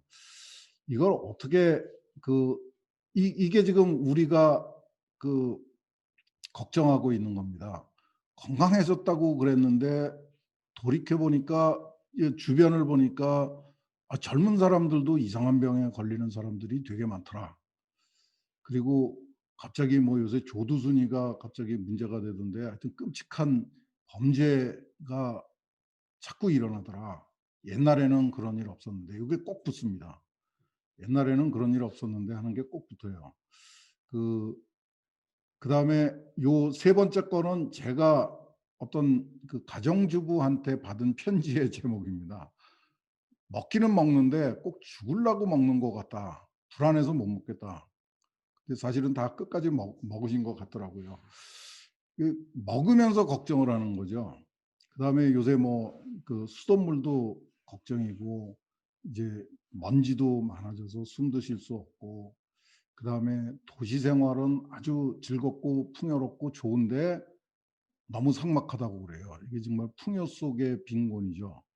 정말 그 삭막하면은 다 갈 텐데 아무도 안 가요. 그리고 이제 조금 좀 낯선 풍경이 나옵니다. 사실은 어 지금 우리가 다 잊어버리고 있는 사실인데요. 지금은 여러분들 이제 이렇게 차 타고 밖에 나가시면은, 도시 바깥을 나가시면은 정말 그 나무가 너무 많아 가지고, 정말 너무 많다는 말이 실감하실 겁니다. 모든 산에 나무가 지금 빽빽하게 우거져 있죠. 차에서 내려서 그 길 옆에 있는 산에 한번, 야산에 한번 올라가 보십시오. 거의 대부분의 산을 못 올라갈 정도로 등산로가 마련되어 있지 않은 동네 뒷산은 올라가기가 힘들 정도로 숲이 우거져 있습니다. 그런데 항상 그랬던 게 아니고요. 우리가 60 년대 70 년대, 이제는 식목일도 없어졌다고 그러더라고요. 식목일을 만들어야 했을 정도로 민둥산이 일반화되어 있었습니다. 지금 북한이 그렇죠. 제가 민둥산을 가지고 나오려고 인터넷에서 민둥산을 찾으면은 산 이름이 민둥산인 게 있더라고요. 근데 나무가 굉장히 많아요. 나무가 많은 민둥산이 있더라고요. 그래서 이게 이게 왜 민둥산이라고 여기 뜨나 그러고 봤더니 그 산 이름이 민둥산이더라고요. 근데 하여튼 요새 태양광 패널이 있는 곳 말고는 숲이 우거져 있는데, 그 숲이 우거지게 된 이유를 기억하는 분들이 거의 없더라고요. 하나는 우리가 60년대부터, 60년대 중반부터 강원도에 있는 석탄을 다 파내 갖고 아궁이에다가 집어넣기 시작했습니다. 그게 우리가 지금 얘기하고 있는 에너지 전환이었습니다. 장작이나 숯을 포기하고 석탄을 떼기 시작한 거죠. 그 엄청난 투자가 필요했고 노력이 필요했고, 그 석탄을 연탄이라고 불렀습니다. 연탄을 쓰면서 60 년대 70 년대에 서울 시내에 가장 흔하게 볼 수 있었던 게 가스 중독하는 사람을 치료해 주는 병원이었습니다. 아무도 기억을 못 하더라고요. 동네마다 다 있었어요. 김치국물 마시고 못 깨어나면은 업고 병원에 뛰어가야 했습니다. 죽은 사람이 엄청나게 많았습니다. 몇 명이 죽었는지 아무 데도 기록이 없습니다. 그런데도 연탄을 뗐습니다. 그러니까 연료가 깨끗하고 안전한 연료가 있다는 말은 새빨간 거짓말입니다. 근데 하여튼 그 연탄을 뗀 덕분에 우리 야산에 나무가 자라기 시작했고요. 그다음에 더 중요한 요인이 하나 있는데, 그게 바로 이 화전민 도시 정착 사업입니다. 제가 저기 이제 옛날에 예술원 회장을 지내셨던 유종호 선생님한테 이게 과학자들이 연탄 떼는 기술을 개발해서 숲이 우거지게 됐다 그랬더니, 유종호 선생님이 그것도 맞는데 그거 말고 화전민 얘기가 있다 그래가지고 제가 찾아봤더니 62년 3년부터 시작해서 79년까지 42만 명의 화전민을 도시에다가 정착을 시켰습니다. 그래서 화전민을 다 없앤 덕분에, 화전민은 혹시 모르실 분이 계실까요? 산에 있는 나무를 다 베어내고 풀에다가 불을 질러 가지고 화전, 그러니까 불을 놓아서 만든 밭을 만들고, 거기 그 그 지력이 별로 안 좋으니까 한 2-3년 농사를 지으면 농사가 안 됩니다. 그러면 이제 그건 버리고 옆에 산에 가서 또 나무를 베어내고 불을 질러서 화전을 만들어서 농사를 지었던 사람들을 화전민이라고 그랬습니다. 조선 말기부터 60 년대까지 우리나라의 모든 산에는 화전민들이 살았다고 해도 틀리지 않고, 2000년대 초반에 정부 기록에 남아있는 숫자가 42만 명입니다. 42만 명의 화전민을 도시에 일자리를 만들어 가지고 정착을 시켜서 숲을 가꿔서 지금 숲이 이렇게 됐는데, 요새는 그 산에 또 홀로 들어가서 사는 사람들이 생겼더라고요. 그 사람들은 자연인이라고 부르더라고요. 저는 TV를 볼 때마다 깜짝깜짝 놀래요. 우리의 기억력이 이 정도밖에 안 되나. 그 사람들 때문에 숲을 다 망가뜨려 가지고 그 연탄을 뗄 수밖에 없어서 그 연탄가스 마시고 죽은 사람들이 엄청나게 지금 원혼들이 돌아다니고 있는데, 다시 또 자연인을 그 존경하는 사람들이 생겨나는 이 세태가, 이게 정말 그 황당한 일이죠. 이런 모순들이 진행되고 있는 게 현대의 모습입니다. 그래서 이제 정리를 하겠습니다. 이게 제가 본래 그 출신이 자연대 화학과입니다. 제가 서강대 들어갈 적에는 이공대 화학과 교수라서 이 화학 얘기를 안 하면은 속이 근질거려요. 그래서 결론은 결국은 과학만이 살 길이다, 이렇게 되는 겁니다. 그 지금 이제 우리가 현대 21세기에 와서 무엇인가가 잘못됐다고, 잘못된 거 아닌가 하고 좀 걱정도 하고 후회를 하지만은, 인류가 생활이 엄청나게 이건 발전이라는 말로도 이 성에 차지 않을 정도로 엄청난 변화가 일어난 거는 사실이고, 그 변화의 바탕에 있는 거는 역시 두 가지입니다. 하나는 과학기술이고요. 현대과학기술이고, 그다음에 민주주의입니다. 이거는 사실은 그 미국의 철학자죠. 그 교육학자, 철학자 러셀이 한 말입니다. 그래서 이 러셀의 교육론이죠. 러셀의 교육론을 보면은 현대 학생들한테 민주주의를 가르쳐야 되고, 민주주의가 무엇인가 하는 것을 가르쳐야 되고, 그걸 가르치려면은 과학을 가르쳐야 된다. 근데 이거를 이제 화학교육학, 물리교육학 하는 분들은 이제 산염기를 가르치고 중화반응을 가르치고 산화환원을 가르치고 이런 거를 과학교육이라고 생각을 하더라고요. 근데 그게 아니고, 사실은 그 과학이라는 게 무엇인가를 학생들한테 가르쳐야죠. 과학은 우리가 세상을 보는 눈입니다. 선글라스 같은 거죠. 그 거칠고 위험하고 정리되지 않은 엉성한 어설픈 자연 속에서 법칙을 찾아내고 뭔가 순환되는 그 현상을 찾아내고 그, 그 원인을 이해하도록 해주는 게 그 과학이죠. 그리고 그 과학을 이용해서 세상을 보고, 그걸 이용해서 우리의 생존에 필요한 기술을 개발을 하고, 그리고 그런 과정에서 우리의 생각을 더 합리적이고 이성적이고 개방적이고 도덕적으로 만들어줄 수 있는 능력을 가지고 있는 게 과학입니다. 그걸 배우지 않으면은 20세기, 21세기를 그 긍정적으로 변화시킬 수가 없는 거죠. 이끌어갈 수가 없는 것입니다.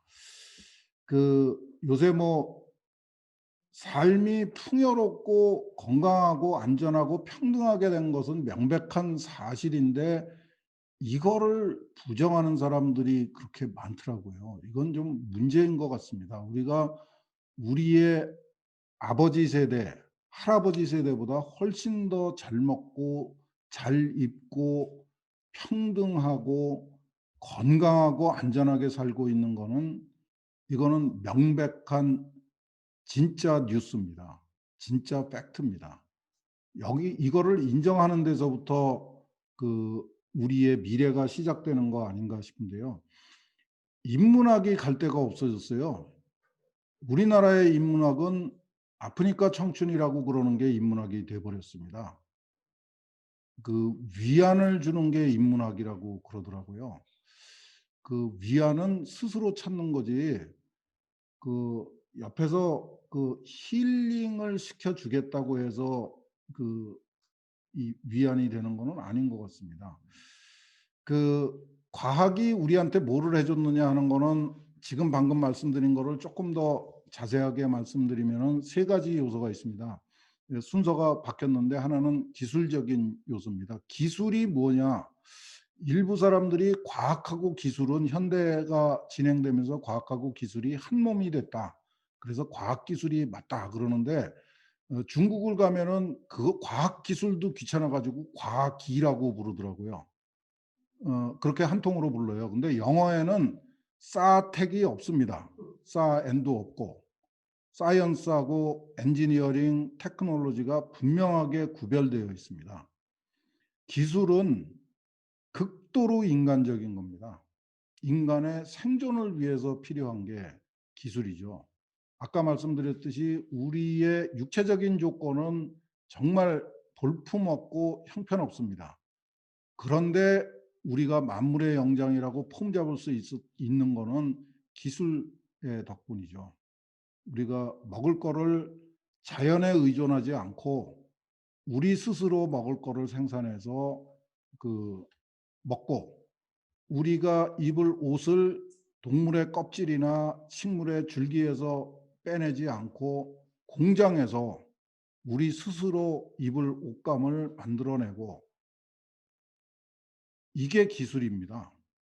그러니까 자연으로부터의 자립을 자연 의존형 생활에서 자연 독립형, 인간 자립형 생활을 가능하도록 만들어준 게 기술이고 그 기술 속에 이룩한 성과들 몇 가지를 이렇게 나열을 했습니다. 그다음에 과학의 그 중요성이죠. 그냥 해가 동쪽에서 떠서 서쪽에서 지는 거를 보고 해가 돌아간다고 생각했던 시절이 있었습니다. 그게 아니고 해가 동쪽에서 떠서 서쪽으로 가는 거를 보고 '아 해는 가만히 있는데 지구가 돌아가는 거로구나.' 하는 진짜 모습을 상상할 수 있도록 해 주고 그 지구가 둥글다는 사실을 우리가 사람 눈으로 직접 본 거는 1976 년에 아폴로가 달에 가면서 찍어 준 사진이 처음입니다. 그게 인터넷에 굉장히 아마 현대인들이 가장 많이 본 사진 중에 하나라고 그래요. 아프리카하고 사우디아라비아하고 인도가 가운데 있는 인도양이 가운데 있는 사진이 하나 있습니다. 그런 거를 보고 그런 거를 보지도 않고 지구가 둥글다는 사실을 짐작할 수 있고 우주가 138억 년 전에 생겼고 우주의 75%가 수소라고 하는 거는 어느 자동차 회사가 다 교육을 다 시켜준 덕분에 그렇게 알게 된 거죠. 우주의 75%가 수소고 25%가 헬륨이고 나머지는 다 합쳐도 1%도 안 된다는 놀라운 사실을 가르쳐 줬고 생명이 무엇인가가 그 그 이제 구체화됐죠. 생물의 과학적 측면은 이제 정말 더 이상 알아낼 게 없을 정도라고 해도 틀리지 않을 정도로 많이 알아냈습니다.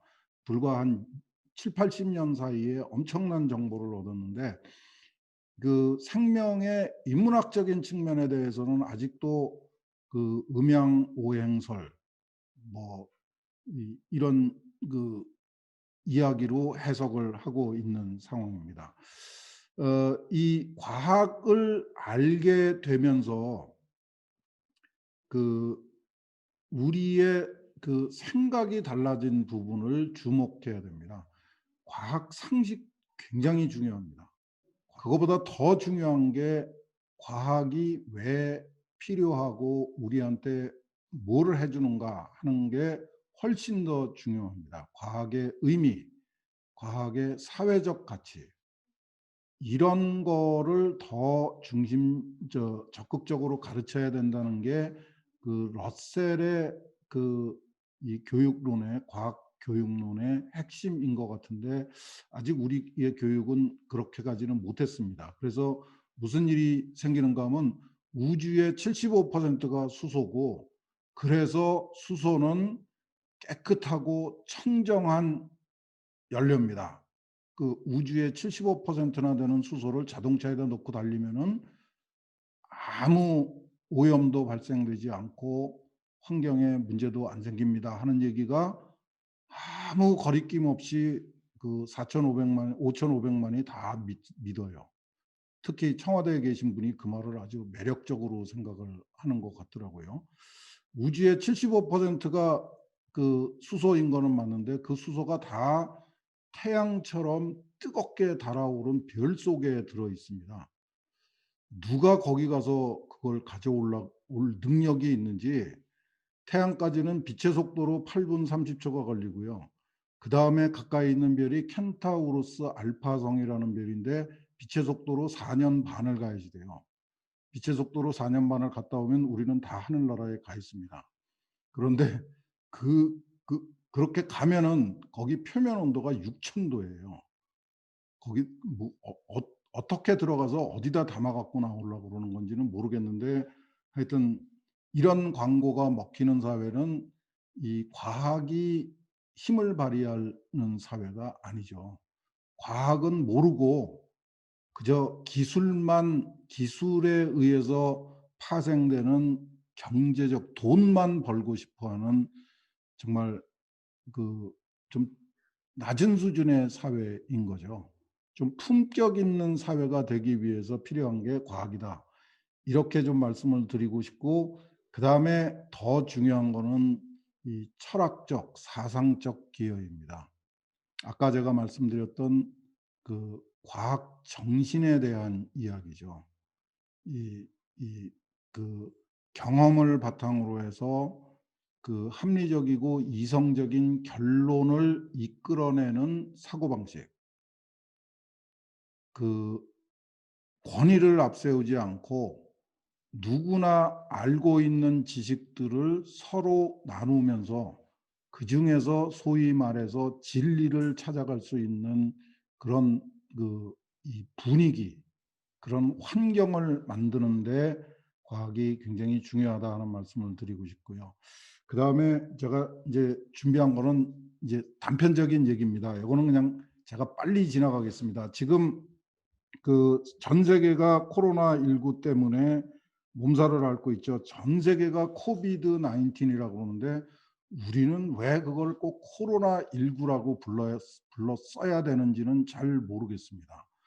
그 뭐 중국이나 일본도 조금 다른 말을 쓰고 있기는 하더라고요. 그런데 정말 그 난처한 상황입니다. 코로나 바이러스가 이렇게 생겼다는 거를 이 코로나19가 처음 등장한 게 이제 2019년 12월 31일인데, 그로부터 한 2주일 만에 요렇게 생긴 놈이 문제라고, 요게 이제 전자현미경 사진이고 그다음에는 이 그래픽으로 그려 놓은 그 코로나19 바이러스, 이 이름 되게 깁니다. 사스 코로나 바이러스 2.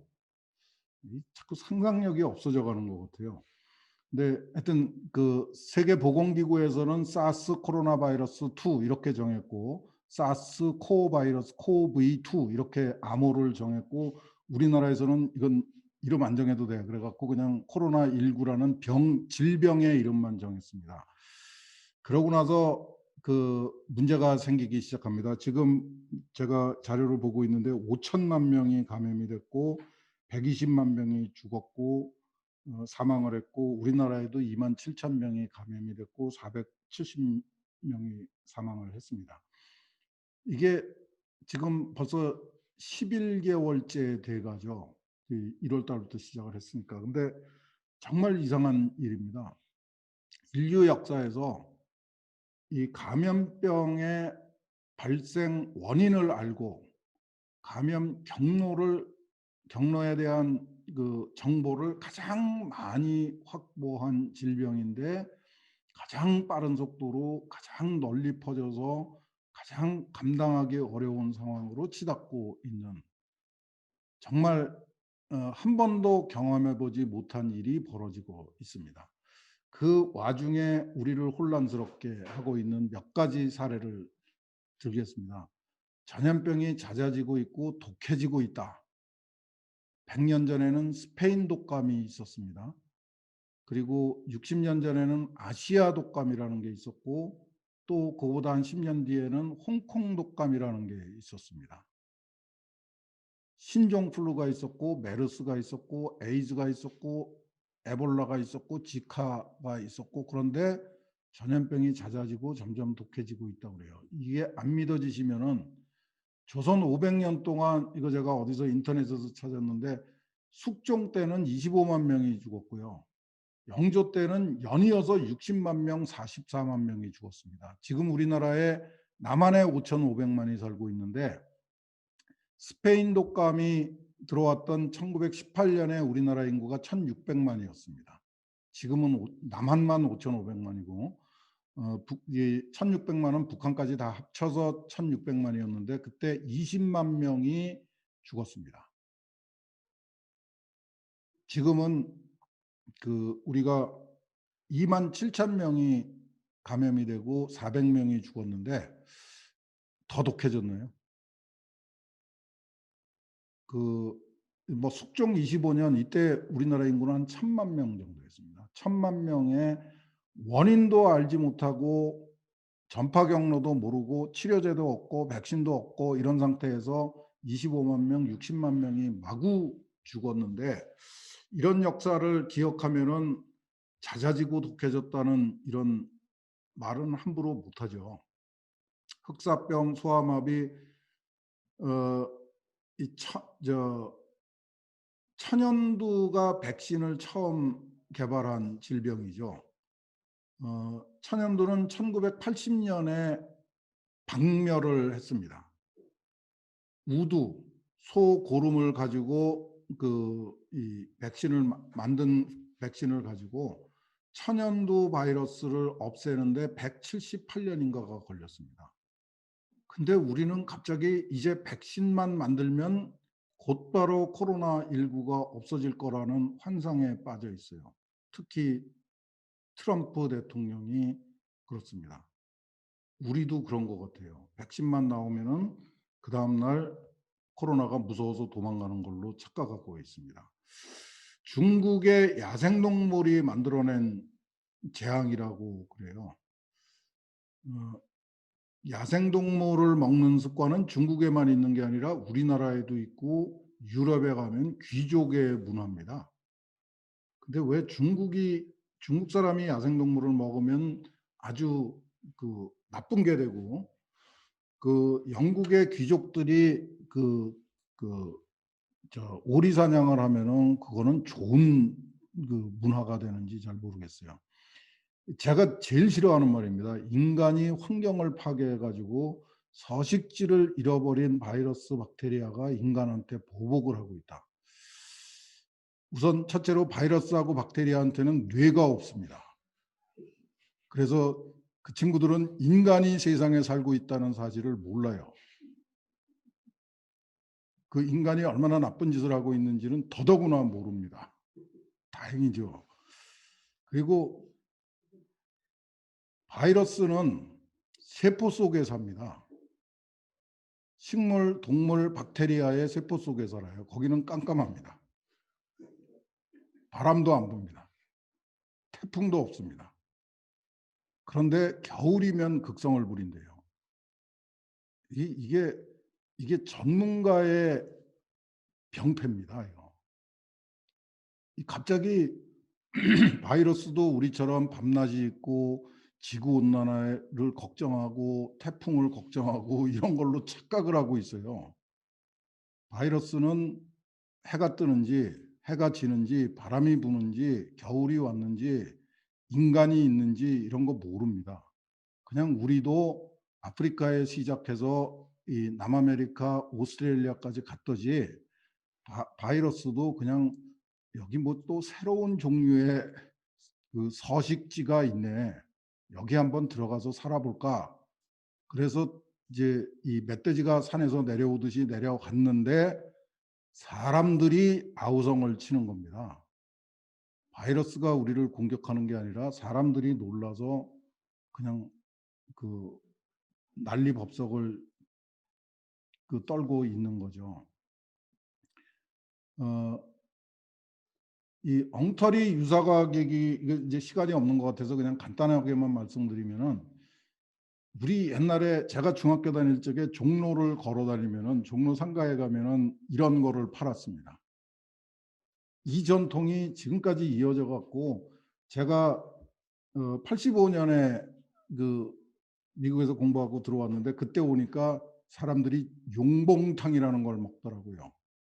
용봉탕이라는 게 이 하수구에 있는 지렁이였습니다. 그거를 이런 사람이 탁 옷 입고 나와갖고 이거 먹으면 좋다고 여기 이렇게 써 있습니다. 심혈관 질환이나 중풍 후유증에 의한 마비 증상에도 좋다. 지렁이가. 이거를 이렇게 멋있는 사람이 이게 어느 대학 사람인지 모르겠는데 이런 말을 80년대에 하고 있었습니다. 그러다가 이제 가습기 살균제라는 게 나타났어요. 이거는 참 안타까운 일인데 인체에 무해한 살균제가 있다는 광고가 먹혀 들어갔습니다. 살균제라는 거는 박테리아를 죽이는 화학 약품인데 박테리아도 세포로 되어 있고 사람도 세포로 되어 있는데 사람은 한 개가 아니고 60조 개라는 차이밖에 없거든요. 그러니까 죽이려면은 60조 배만큼 많이 집어넣어야 되는 거죠.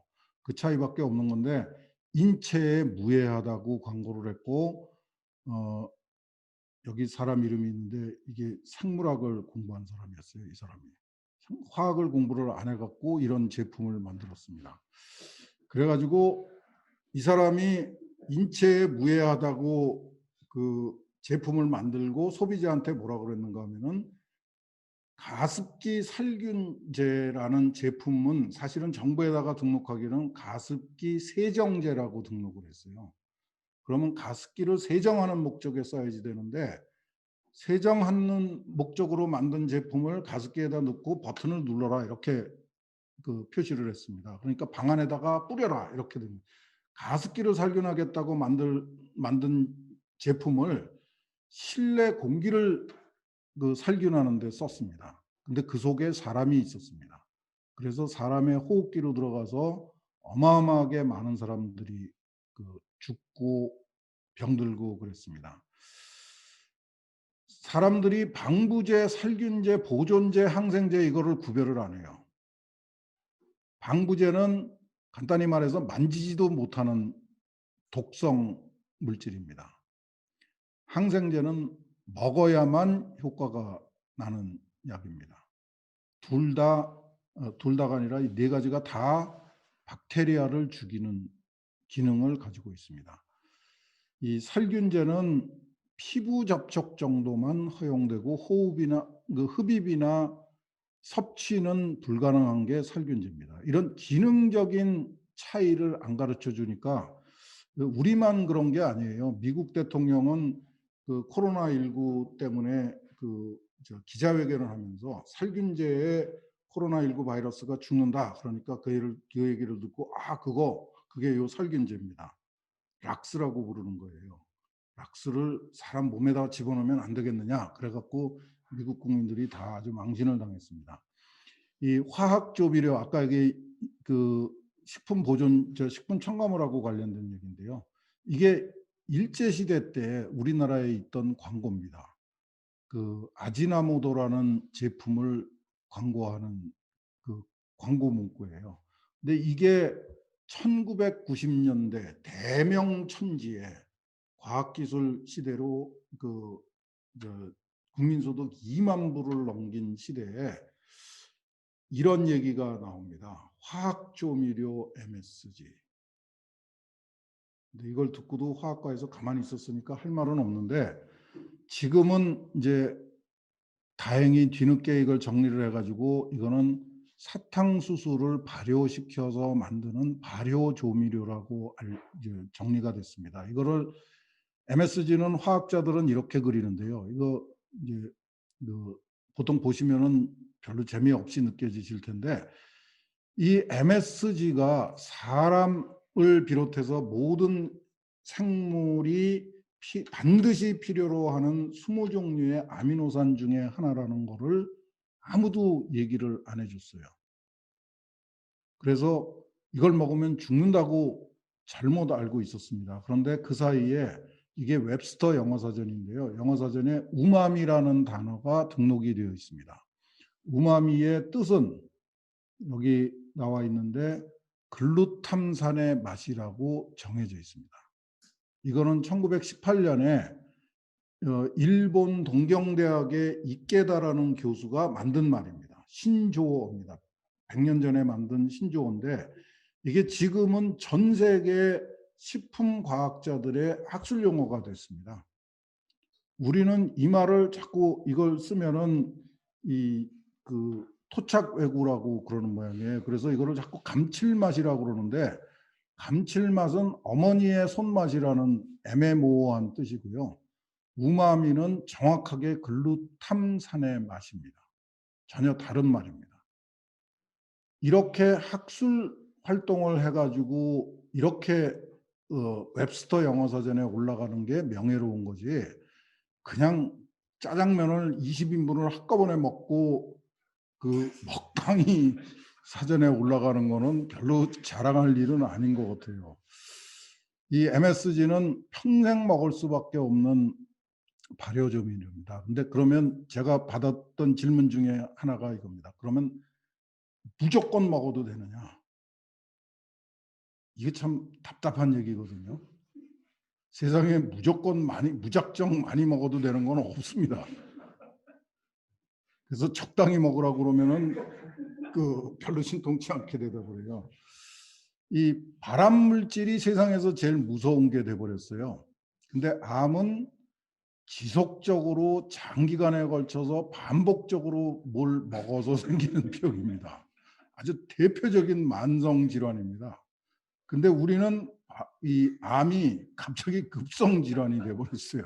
먹기만 하면 암에 걸리는 걸로 착각을 하고 갑자기 1급 발암 물질이 있습니다. 근데 1군 발암 물질에 여기 나와 있듯이 술하고 담배하고 이런 것들이 다 1군 발암 물질입니다. 근데 이거를 하루에 한 갑씩 태우는 사람이 갑자기 소세지를 안 먹겠다고 그러면 참 난처한 얘기입니다. 이 설탕을 많이 먹는다고 설탕과 전쟁을 한다 그러면서 탄수화물 중독이라고 그래요. 설탕이 우리 보고 먹어달라고 애걸하는 거 들으신 적 있어요? 우리가 먹은 겁니다. 우리가 먹어놓고 설탕을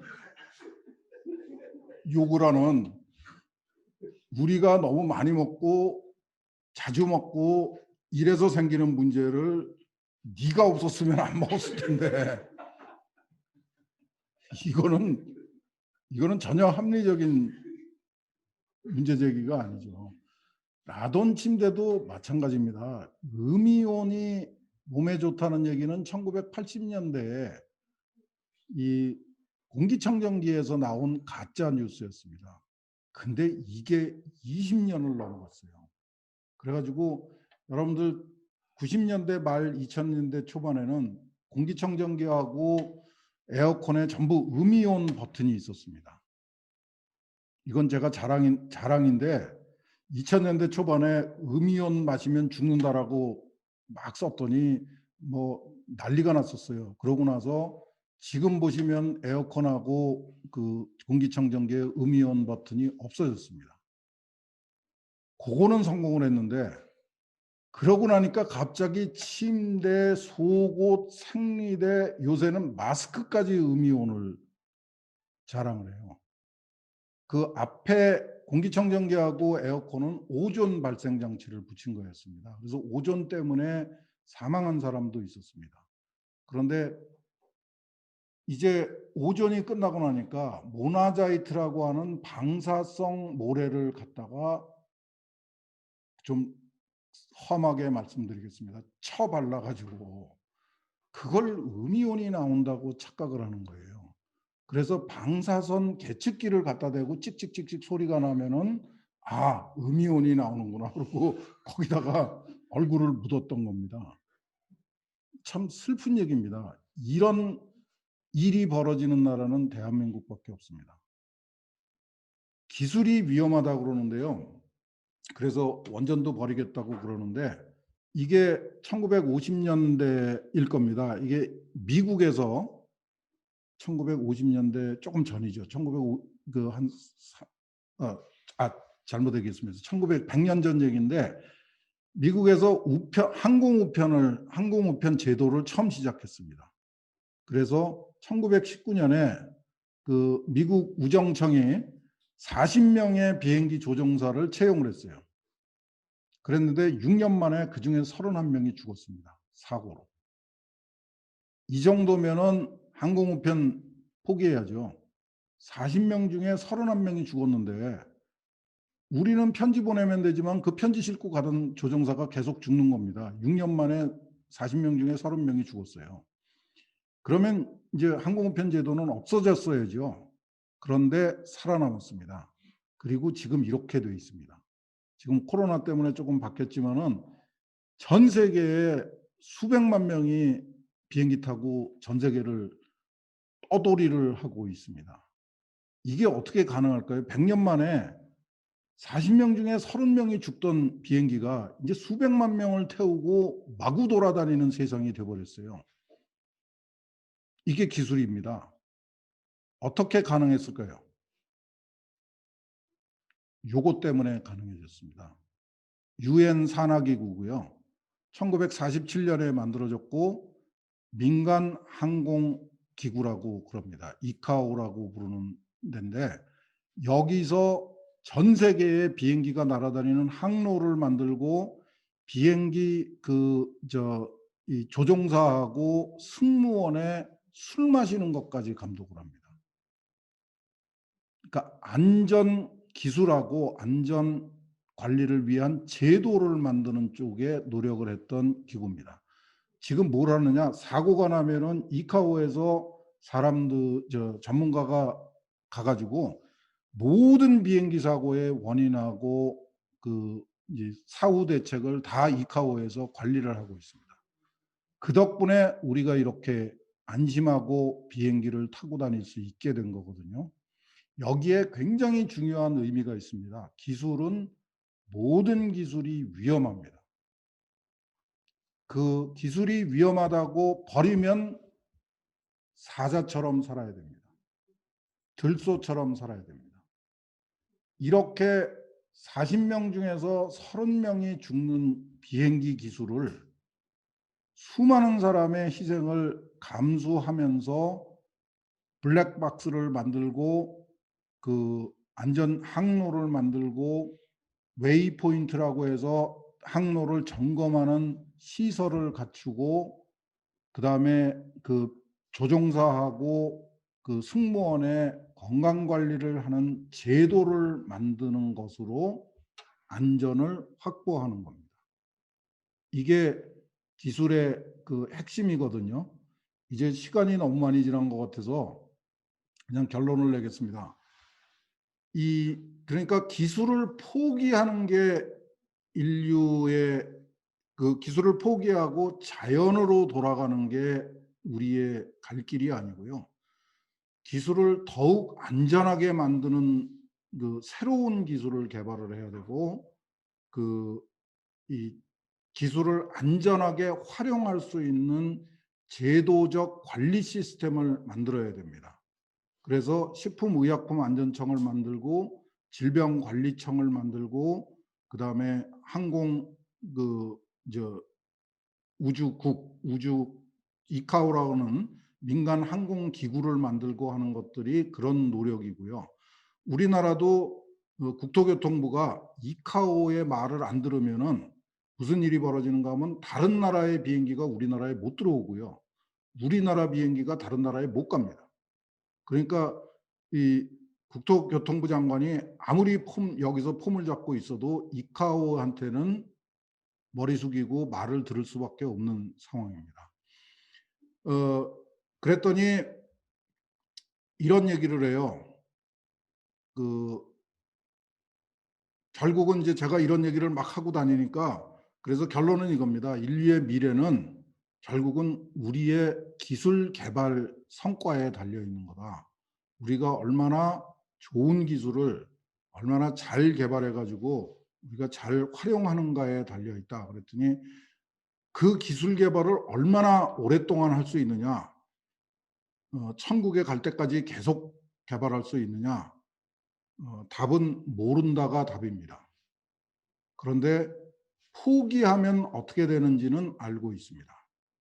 포기하면은 야생으로 돌아가야 되고, 야생에는 법칙이 딱 두 개밖에 없습니다. 약육강식, 적자생존. 치열합니다. 거기는 정말로 1등만 사는 곳입니다. 2등은 생존이 보장 안 되는 곳이 야생입니다. 그걸 자연이라고 그러는지는 잘 모르겠는데요. 자연은 꿈속에 있는 거고 현실에 있는 건 야생입니다.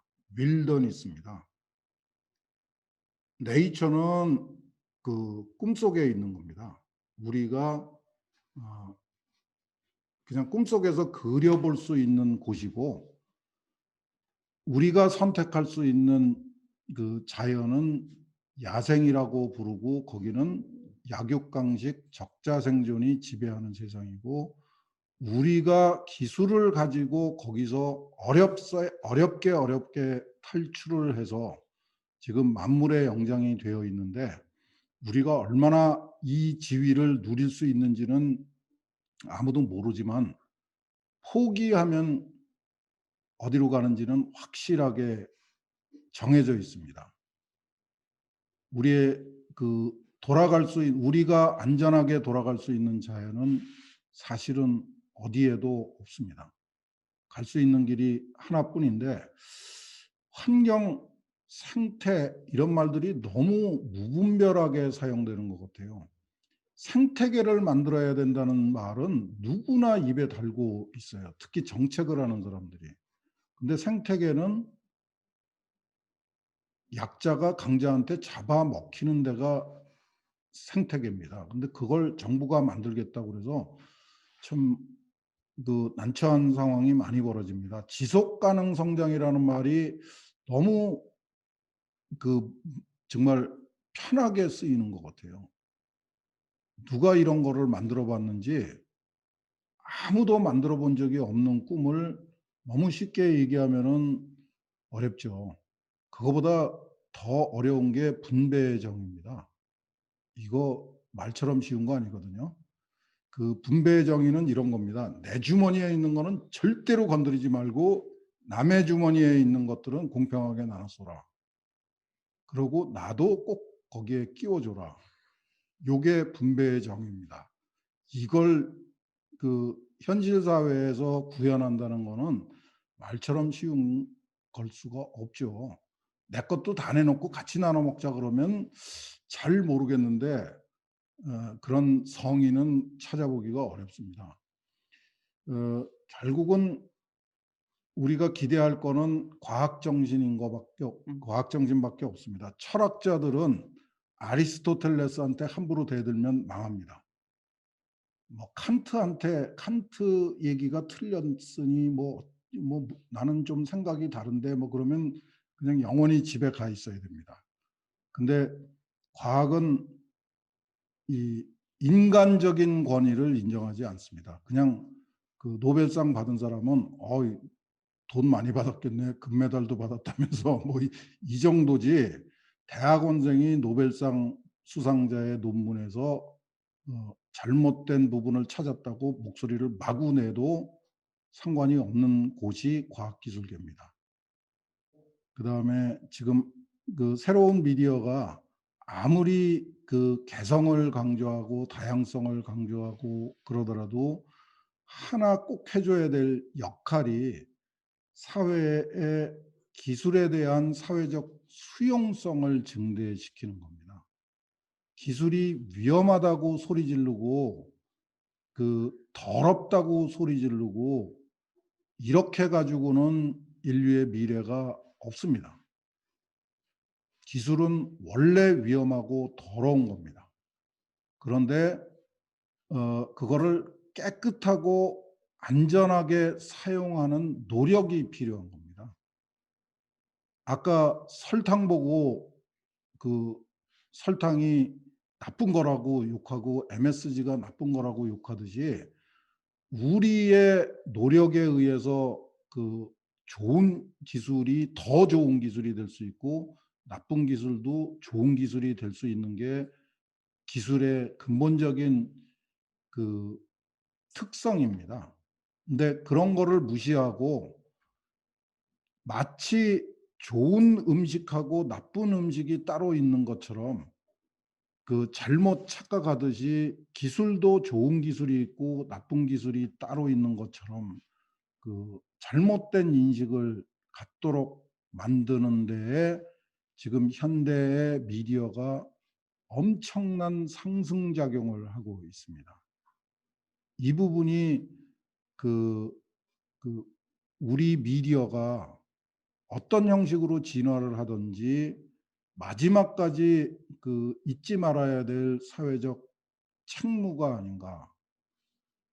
근데 이 트위터나 페이스북이나 유튜브에서 그게 어떻게 구현돼야 되는지 이거는 잘 모르겠습니다. 그러니까 유튜브가 나쁜 게 아니고 유튜브에 중독되는 게 나쁜 거거든요. 그리고 중독되는 거는 유튜브가 중독을 시키는 게 아니고 사람이 중독되는 겁니다.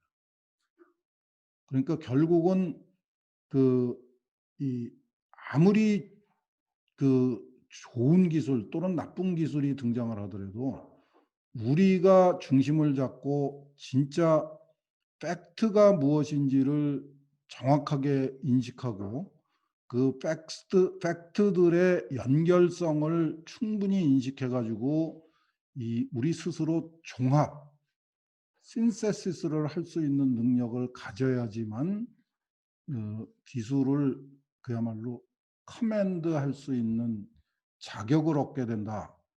이런 사실이 미디어를 통해서 물론 교육의 역할도 중요하지만은 미디어를 통해서 공유될 수 있는 어떤 제도적 기반을 만들어야 되는 거 아닌가. 요런 정도의 말씀으로 그냥 제 얘기를 끝내도록 하겠습니다. 이게 1시간을 하라고 그랬는데 1시간 45분을 했습니다. 이걸로 마치도록 하겠습니다.